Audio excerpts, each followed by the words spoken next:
I did industrial shows. I was in Barrow Street. I lived in Barrow Street with my girlfriend at the time, and I knocked on a lot of doors. And one of the doors I knocked on was a company that did industrial shows, so they paid for my illusions for me.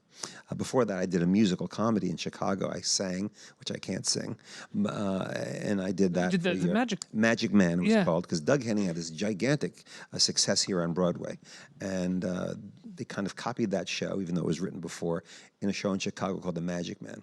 And I got to design all my illusions. And it lasted a year, and I was 18 years old, and I was kind of a star in Chicago. And I thought, oh, God, my life is going to be perfect now. Everything's going to be easy for me.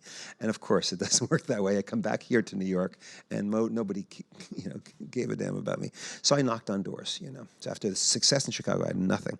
So I knocked on doors in New York, and I knocked on a guys named Joe Cates. And Joe Cates, from Phoebe Cates and Kevin Kline's wife, and Phoebe Cates from Fast Times at Ridgemont High, terrific actress, and her father was Joe Cates, who gave me my big break. He knew that I had a point of view with my magic. My magic was always never about fooling people. It was always about telling stories in a way. I wouldn't just vanish a woman. I would vanish a girl in a shower scene and do the scene from Psycho.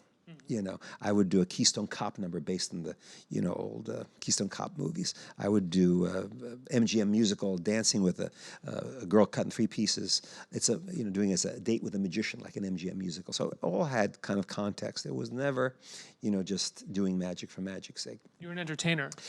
I don't know. I was trying to tell stories. I was trying to find my way, but it was a unique way of doing magic. And this Joe Cates saw this and went, I think I can do something. He put me on CBS, and then I was on CBS every year. But the period between the Magic Man and doing the CBS shows, I was doing industrial shows and doing shows for IBM and Pitney Bowes, and it would be me and Bruce Jenner, believe it or not.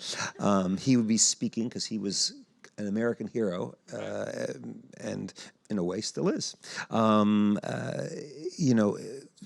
He'd be speaking, and I'd be producing the executives out of boxes and so forth. And it all corporate retreats kind of thing? Yeah, corporate events, but gigantic, like $2 million productions. Henry Kissinger would speak, and there'd be this little David Kotkin kid would make executives appear and stuff, trying to inspire them with magic. But it paid for my thing before I had television, and it was an interesting time.